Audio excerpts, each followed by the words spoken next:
We are on Daf Kuf Mem Vav Amud Aleph 146a, right at the bottom.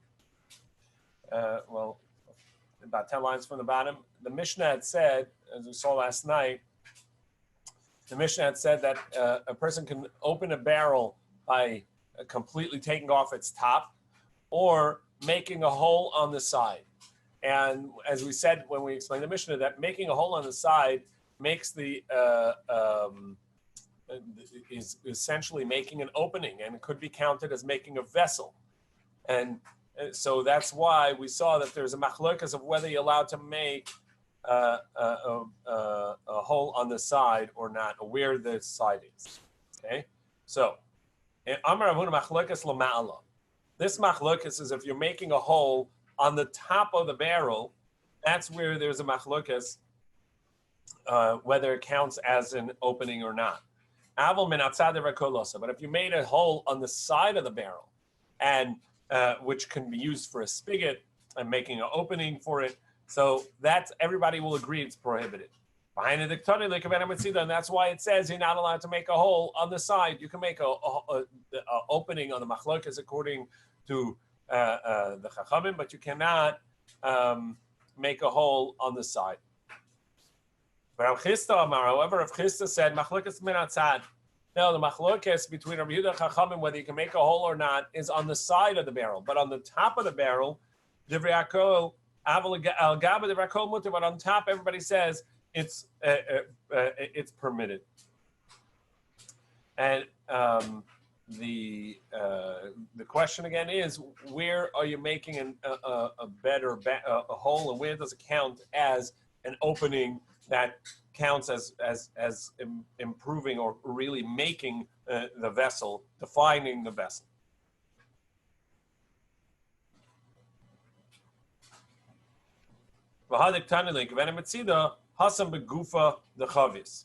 And this that it says in our Mishnah that you're not allowed to make a hole in the barrel. That's where you're making it in the material of the barrel itself. But if you're putting it in the magufa, if you're putting it in a plug and reopening that plug, that's going to be permissible on the side.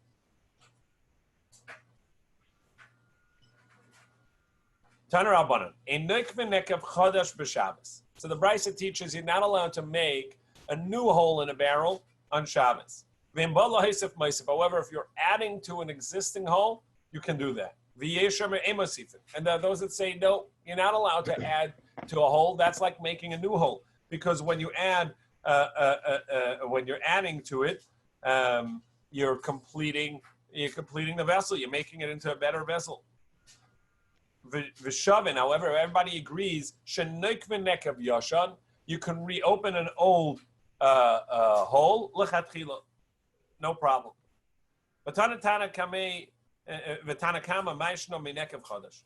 first opinion, why does he allow expanding and widening the opening? How's that different than making a new hole? Essentially, where you're making the hole, there never was a hole. So if it was a 2-inch hole, on inch 3, there never was a hole. So it's essentially making a new hole. So why is that permissible? So he says, why can't I make a new hole? Because you're making an opening. You are, when you expand it, you are creating the vessel. You're fixing the vessel and completing it by making this expanded hole. It says, and we said this in the Mishnah, that the definition of making a vessel by making a hole is where you actually make a hole that is not only good enough to take the contents of the barrel out, but also to be able to put contents into back into the barrel.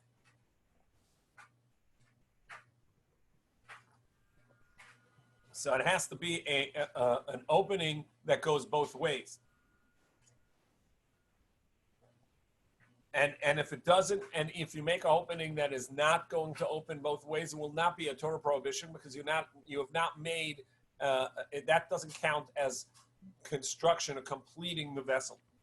However, the Chachamim prohibited making holes in barrels, even though that they are not made in this manner where it's both to bring to take out the contents and to put in new content, on account of that it's similar to making a hole in a chicken coop, where we saw earlier in the Masechta they would make a hole in the roof so that the air can come out. So really, the smelly and air that has gases in it can come out, and fresh air can come in. So there, it is made to bring in and out. And if you're allowed to make a hole in the barrel, you may think you're allowed to make a hole in a chicken coop, and so therefore the Chacham said you can't make a hole in the barrel. And obviously, these were common things in people's yards. I guess they lived on the east side of Portland, so they had all of these. They had chicken coops, and they would have to make these homemade coops and holes in them. And there was a concern that if you make it in a barrel, you make it in the coop. However, you're allowed to add because you never add to the hole in a chicken coop, because you don't want too big of a hole, because we're afraid that rodents will get in, weasels, and they'll attack the coop, attack the chickens. So therefore, you never add to a hole, and therefore the Chachamim never made a prohibition of adding a hole to a barrel. Now we turn to Kuf Mem Vavam at base, B'shum Richasha, on account of the rodents that can come in. And some say no, you're not allowed to add, because Zimnin de Leitakne Meikara, V'asilar V'chibei. Maybe you didn't make from the start. You didn't make a good hole in the chicken coop, and therefore you're going to add to an existing hole in order to allow enough of the gases out and new fresh air in. Darash of Nachman Mishum Rabbi Yochanan halacha ki yesh omrim. The halacha is like the yesh omrim, that it would be prohibited to add to an existing hole.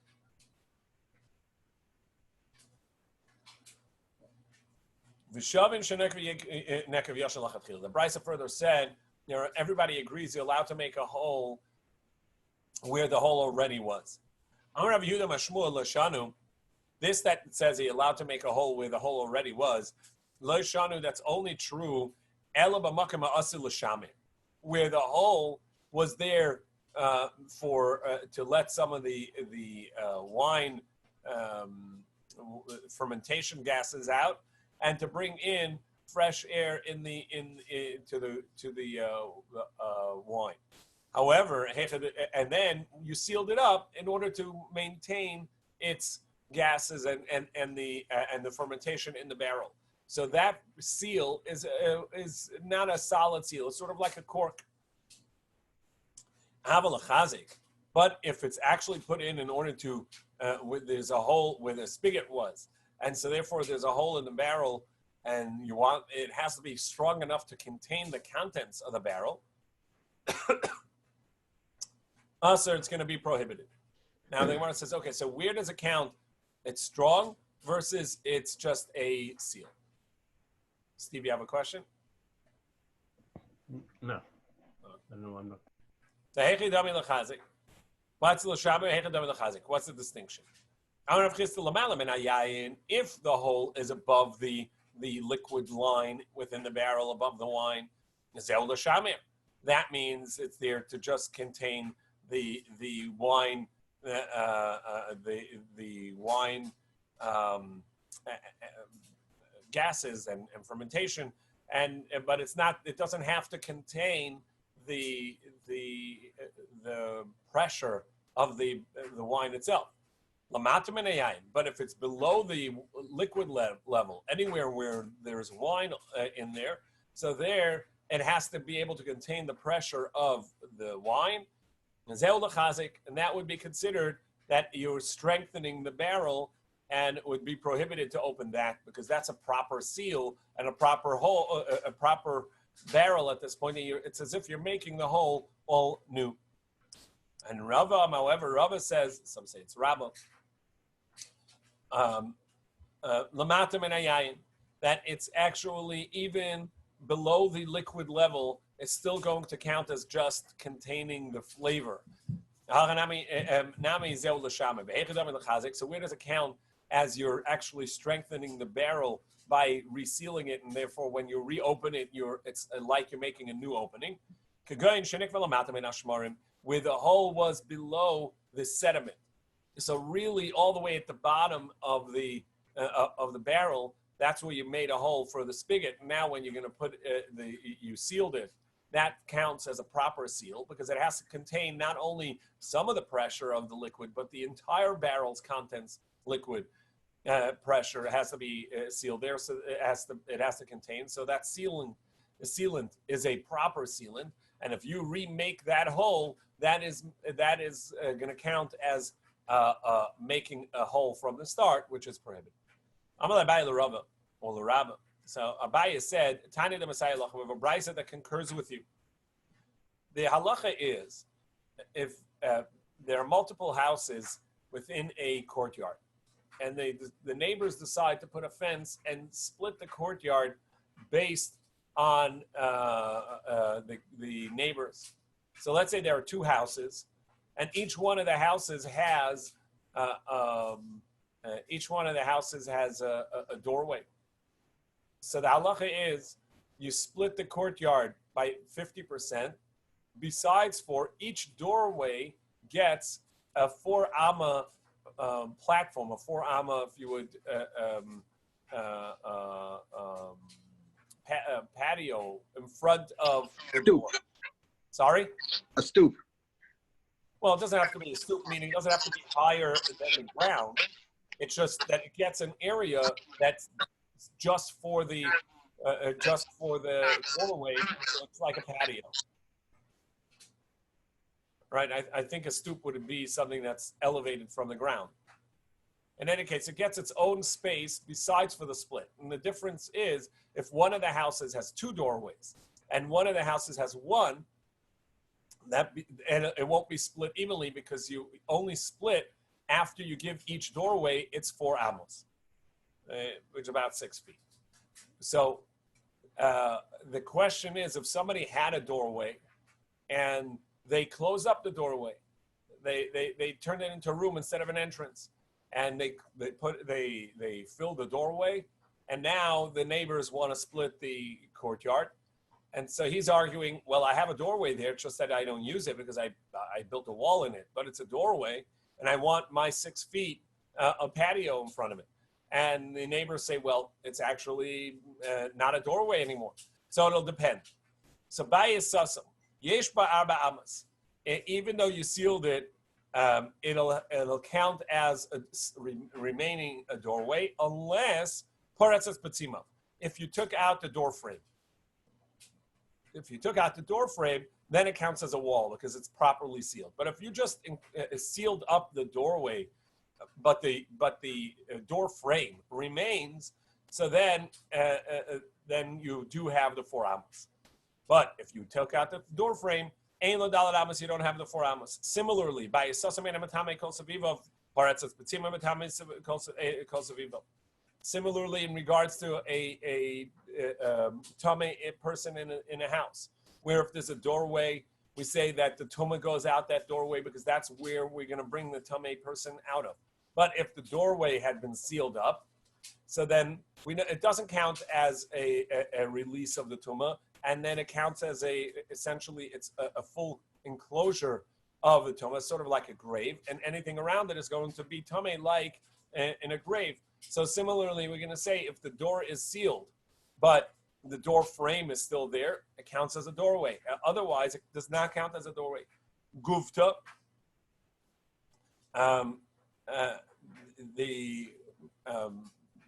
The way they would make a spigot in a barrel is they would take a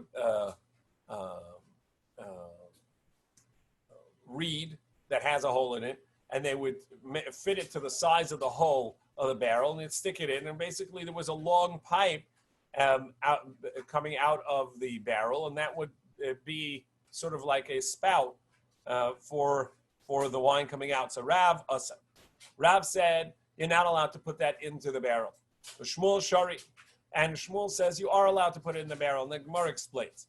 Mechatech, to cut down the reed to size, to shave it off so that it fits snugly into the whole, that everybody agrees, the Kollel pligi, everybody agrees the usher, that would be prohibited.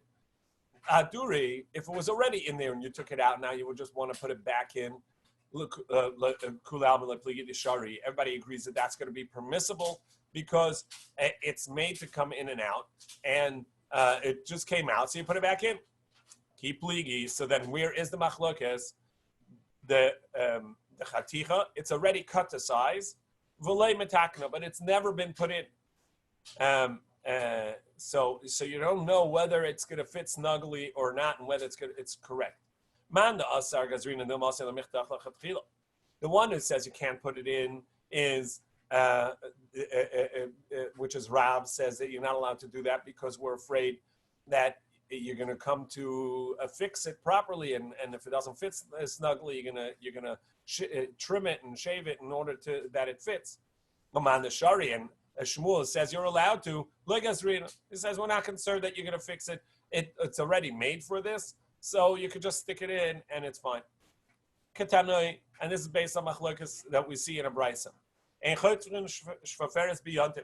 You cannot cut a tube on Yantiv, and for sure not on Shabbos. Nafla, however, if it fell out, you can even put it back on Shabbos. You don't need to tell you that you can do so on Yantiv. But Rabbi Yashi Mekel, and Rabbi Yashi is lenient. So Rabbi Yashi Ahai, what's he lenient on? Ilay Maresh, is he saying that you can actually cut it down to size to put it in to make it anew? Why? You're creating, you're fixing and creating a vessel. That for sure would be prohibited. Ella Asefa must be on the end. Well, the Tanakama Nami Mishra Kashari. Where if it fell out, you can put it back in. The Tanakama also said, the first opinion also said that you can put it back in. Ella de Chaticha. Must be what he says, that it's permissible, that he's being lenient. Rabbi Yashia is saying that not only are you allowed to put it back in if it fell out, but if it never was in, but it was ready to go in, you're allowed to put it in. The chaticha that's cut down to size, but has never been put into the barrel. And that's the difference between the two opinions. The first opinion said you can't put it in first time because we're afraid you're going to cut it to size. And the other says you may put it back in. We're not concerned you're going to cut it to size. Said Allah is like Rabbi Yashi, that indeed you're allowed to put it back in the first time. You put it in the first time. So how's this relate? This is basically a stopper, right? This is like a spigot. Well, I have like a stopper that has, it's like an aerator or something. It's a stopper, but it like goes in to the top of the bottle, and then use it like I guess it's like a spigot, but I mean, so it's Usher and Shabbos to stick that in the main. It's like fixed. It's got a rubber thing. It's got a seal. Oh, I don't know what you're saying. A rubber. I'm not sure. It looks like basically a tube. It looks like a stopper, but it's got it's got holes in it for the wine to come out. I don't know what you mean. Looks like a stopper. Like a spout. Like a spout. It's like a spout. It's a tube.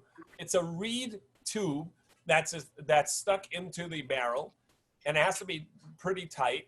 And you don't want it to be too loose because then the wine's going to come out on the outer side of the tube. Right. But it also has to fit in. So it has to be cut to fit snugly into that hole, and you'd stick it in, and that would serve as your spout, your spigot. And that's okay. You can put it in if it's already cut down to size. Right. Even if it's never, Rabbi Yashi says, even if it's never been in beforehand. But if it's not cut down to size, that you can't do on Shabbos. You can't cut it down and trim it and shave it so that it fits properly. But if it's already been cut down, then you're allowed to put it in. And the first opinion said, no, you're only allowed to put it in if it was already in, because if it was never in, maybe it won't fit right, and I'm going to come to shave it. So you have these things like bartenders have that they stick inside of a bottle. That's what I'm talking, like a spout. Yeah, to facilitate the flow of whatever's in or coming out instead of spilling down the side of the bottle.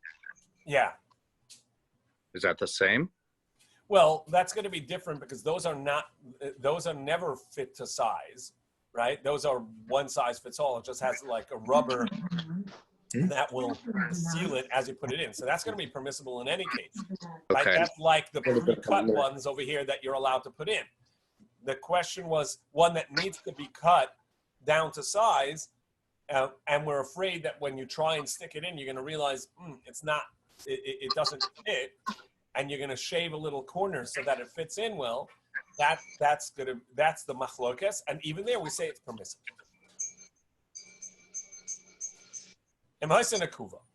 If the barrel already had a hole and it was sealed up, and now you want to reopen it, so you're not allowed to. Then the Mishnah said you shouldn't put wax as a sealant around the hole, because if you do so, that's going to be spreading a dense material, and that's prohibited at Torah prohibition, one of the 39 malachas of Memoria.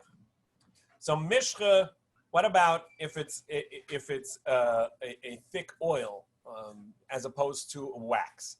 Wax, we understand, that's going to be spreading and smoothing something out. But what about oil? So Rav prohibited it, sort of like a margarine or something. But Shmuel, Shari, and Shmuel says it's permissible.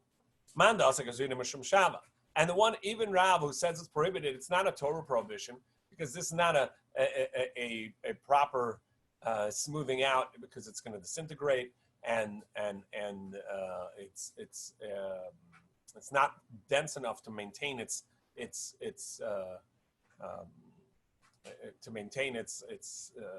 structure when you spread it like wax. However, but it's similar enough to wax that if you're allowed to do this, people will come and use a wax seal as well. And Shmuel says that it's permissible. It's because he says that we're not concerned that people make that mistake. Amalei Rav Shmuel bar Rav Chana le Rav Yosef. Shmuel bar Chana said to Rav Yosef, and often Rav Yosef did not remember some of the teachings he had taught. He had gotten ill and forgot and had a memory loss, and so his students sometimes would tell him that which he had taught them and forgotten. So he said to Rav Yosef, you explicitly taught us Mishmei Rav Mishcha Shari, in the name of Rav, that even smearing oil is permissible. Amas Tavash Rishba Amar Shmuel. This bird catcher said in the name of Shmuel, Hai Tarfa da Asa, a leaf, myrtle leaves. They would sometimes use myrtle leaves to make a half tube by sticking it into the hole in the barrel and sort of make a spout with a leaf. So you're not allowed to put it into the barrel to make this half spout. My timer. What's the reason? Rav Yemer said the reason is that you may make a proper spout. And Rav Ashi says the reason is because you may come to pull the leaf off the tree because you need to make such a spout. What distinction is there? If it's already cut off, you already have a bunch of them in a pillow. They would sometimes put in a cushion for sitting. They would put some felt of some sort to make it cushiony. But in order to give it density and to give it some structure, they would put leaves beneath that felt. And so if you had these leaves beneath it in order to keep it firm, so then you can take one out and put it into the barrel. So if the concern is that you're going to pluck them, so if you have such a pillow, such a cushion, so you're allowed to take it out of there and put it in because no concern that you're going to pull it off a tree and pluck it in order to to make this spout in your barrel. However, if the concern is that if I'm allowed to make a leaf spout, then I'm going to come and you make a proper one out of a reed, and that's going to be cutting down the reed, and it's going to be prohibited, a Torah prohibition. So therefore, I'm not allowed to do it, even if I have prepared leaves in a cushion. Rav Asa Shmuel, the Katan Manach Beisagi. Rav Asa Shmuel Shari, Barachin, the Kollel Malay Pligi, the Shari. So Rav said it's prohibited, and Shmuel said it's permissible. So the Gemara says like this: if it's soft, the Kollel Malay Pligi, the Shari.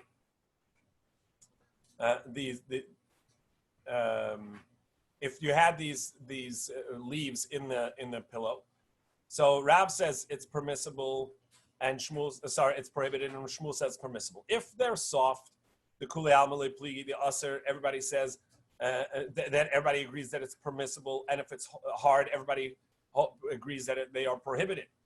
And this is a question of whether it's going to count as a garment together with this felt and this makes it firm. Keep ligi. The katim mancha. Besadia, this felt is a question of whether you can bring it or not, carry it in the street. It doesn't count as a garment or not.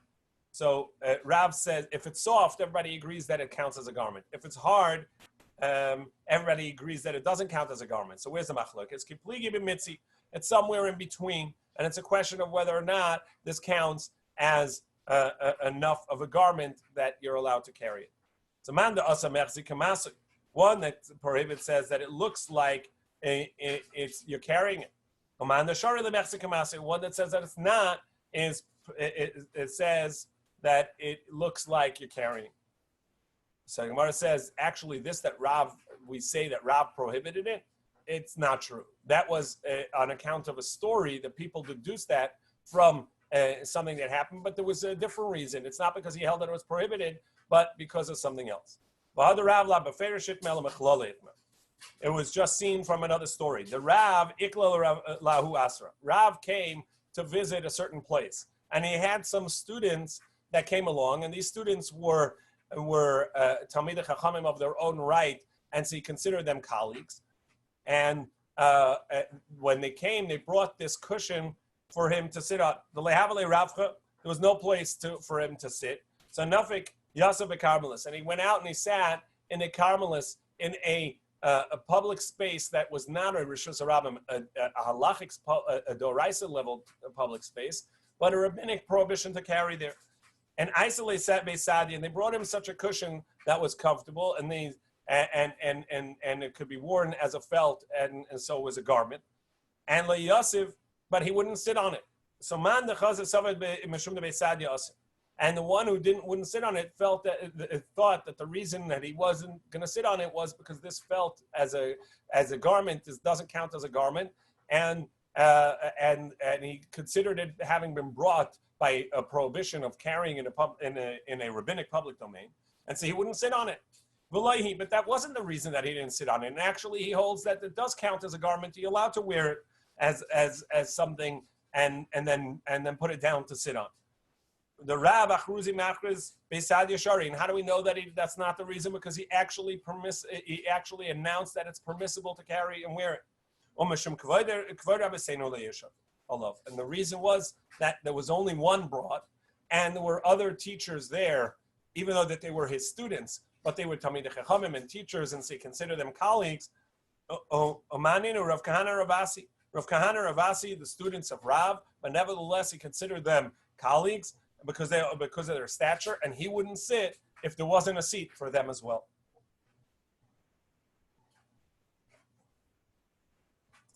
The next mission we're going to talk about putting pots of either food or water into a pit or into water in order to maintain its temperature.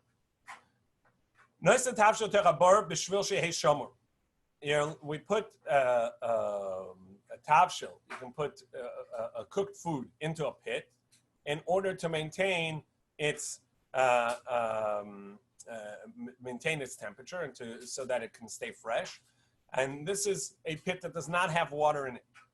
Vesamayim ayafim, and if you have fresh water, clean water, and you have it in a vessel, you want to maintain its temperature, so you can put it into a pit that has non-clean water, and the barrel, but the temperature of the water will keep the temperature of this barrel or jug of water fresh, the proper temperature. So that they stay cool and fresh. Now you have this cool water and you want to warm it up. So you put it in the sun to warm up. You can do that as well. Somebody who had to walk through a stream or a puddle in order to get where he's going. We saw earlier where that's permissible, where you go around it. So he walked through and now his garments are wet. So he can walk along with them, and he doesn't have to be concerned that he is carrying the water in there. Once he gets into his outer courtyard, he can take off the garment and put it in the sun. But even though he can put it in the sun, but he cannot do so in front of other people, not where people will see that he hung it out to dry in the sun. So the first part, Pshita, it seems obvious that you can put a pot of food into a pit. Why shouldn't you be allowed to? The Gemara says, we're afraid that maybe you're going to smooth out the hole in order for it to fit, and that would be considered smoothing out the ground, which counts as preparing it for it's like tilling the ground, and that's prohibited. It could be a Torah prohibition.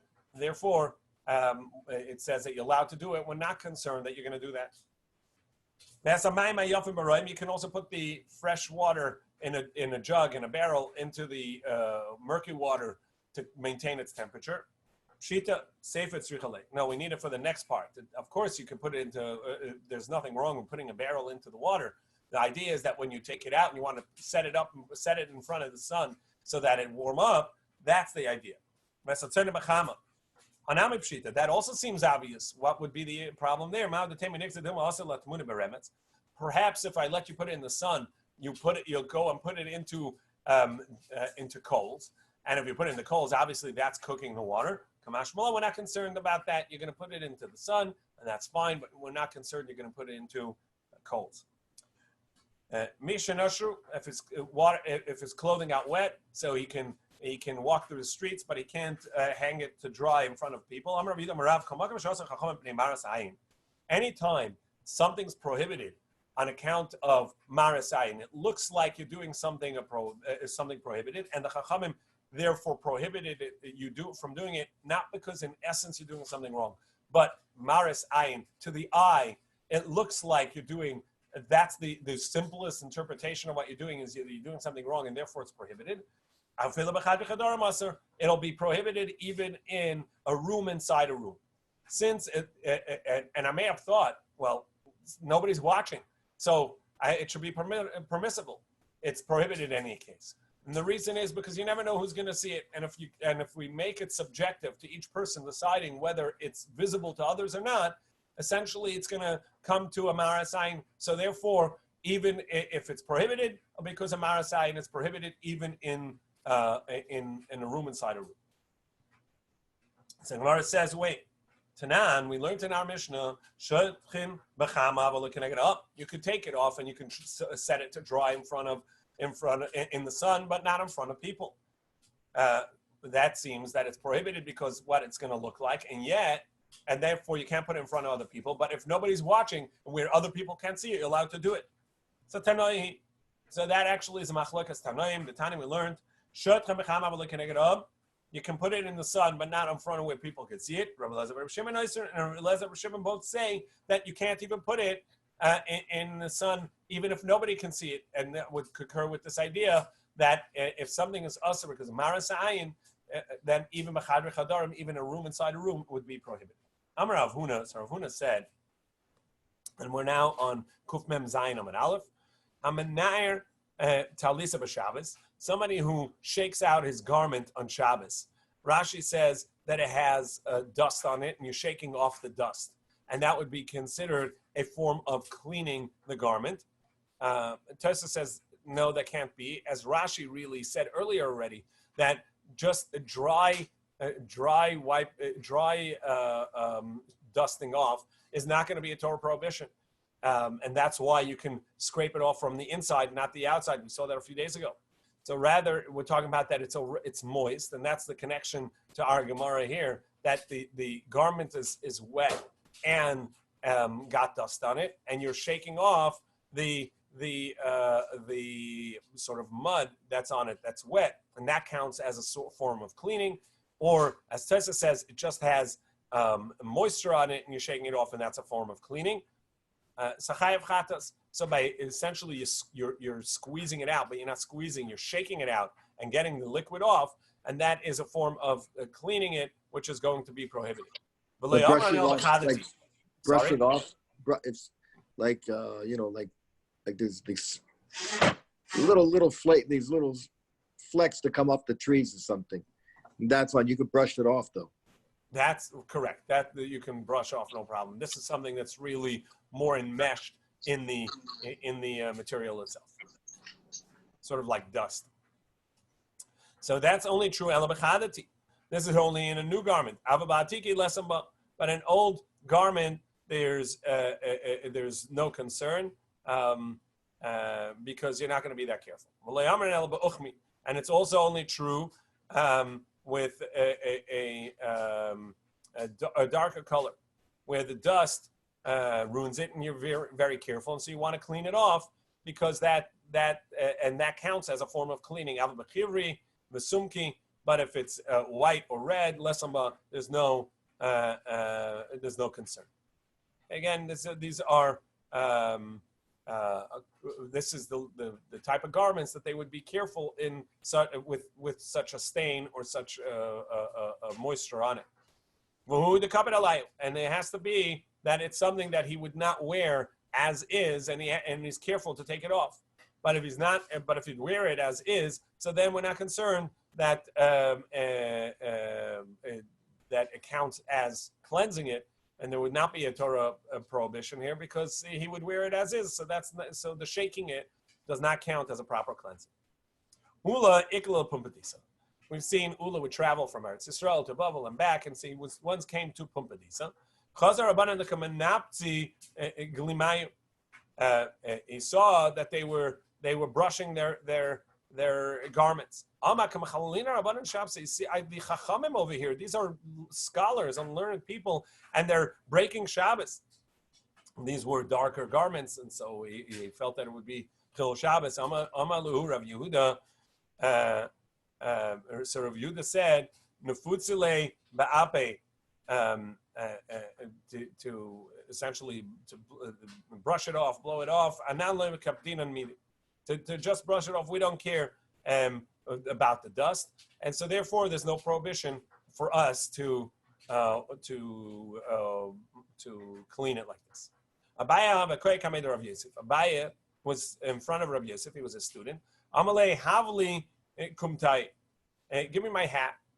Chaza the ikatalale. He saw that there was a stain on it. He saw that there was a stain on his teacher's hat.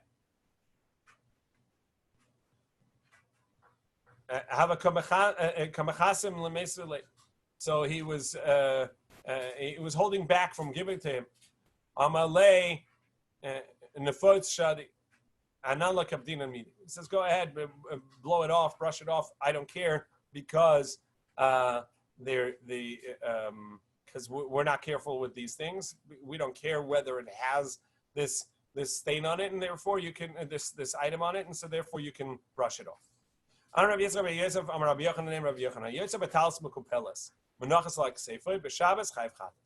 If you wear your talis, but you're wearing it in a way that it's folded up on the shoulders, it's called carrying, and it's prohibited. The way we generally wear our talis, where we fold it up onto our shoulder, was an abnormal way to wear it back then. because the garment had to cover. It was more like a poncho, and it had to cover your arms as well.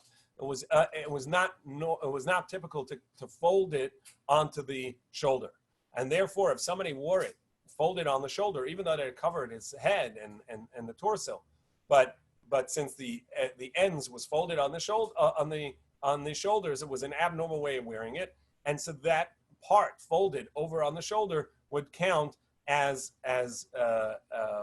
carrying, because that part of the garment is not in a typical manner. Similarly, we learned similarly, we learned those that sell garments that are wearing them, but they're folded up on their shoulders. That's a Torah prohibition, and if they did so, they have to bring a chatas offering. But it's not. It wouldn't be muksa anyway, right? Because it's merchandise. But muksa is not a Torah prohibition. This is a Torah prohibition. Well, what's the difference is carrying muksa or not carrying or carrying anything else? It's a Torah prohibition. If you're carrying muksa, b'shus rabim, daladams b'shus rabim, or you're carrying something that's an apple and daladams b'shus, what's the difference? Why did they come a case with it's muksa in the first place? Muksa has nothing to do with it. Muksa has nothing to do with it. You're right that merchandise that you don't want to move because you want to be sold is muksa on Shabbos because there's nothing to do with it. You're not going to use it and you can't sell it, and so therefore it's set aside before Shabbos.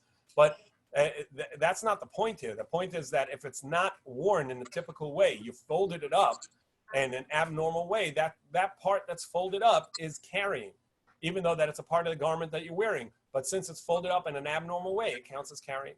They're bringing this Bryce as another proof when you fold something up and you wear it in an abnormal way. That's not a normal way to wear.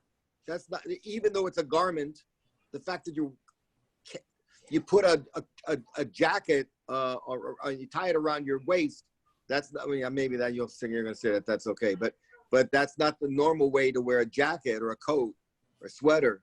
So you can't carry clothes just because they're clothes. You can only wear clothes.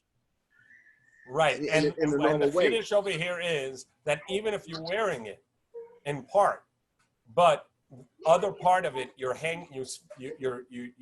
carrying in an abnormal way, that counts as not wearing it. That part is the part you're carrying.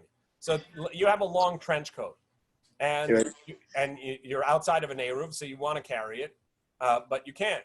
So you put your hands in the sleeves, and then you lift the rest of the garment, the bottom of it, and you fling it over your left arm, and it's all sitting on your elbow. That counts as carrying. That's what this says. Right. So therefore, when they used to wear their talis, it would hang down over their shoulders. And when you fold it up onto your shoulder, that's an abnormal way of wearing it, and it doesn't count as wearing. What I was reacting like to the fact that they chose a brisa that seems to illustrate their point, but really, it's not oranges to oranges because what he's carrying is not a garment anyway. What he's carrying is muksa. It's muksa doesn't make it a non-garment. Muksa doesn't make it a non-garment. We're looking for the Torah prohibition, which is carrying. And the Brisa continues and says, and not only those that are merchandising, anybody, but the reason we mentioned a merchant is only because that's who typically would do this. Similarly, or a shopkeeper who wears his money belt in his sadin, in his cloth, chayav chatas. That's also going to be a chatas, a Torah prohibition of carrying. And not only a shopkeeper, everybody would also be prohibited in such a thing. It's just that he's the one that usually does it. Okay, we're going to stop here. We're out of time. And Matzah Shabbos, Be'ez Hashem, will continue from here and hopefully catch up. Because of yesterday Tisha B'Av, we're a little bit behind. We'll try and catch up over the next couple of days. Matzah Shabbos.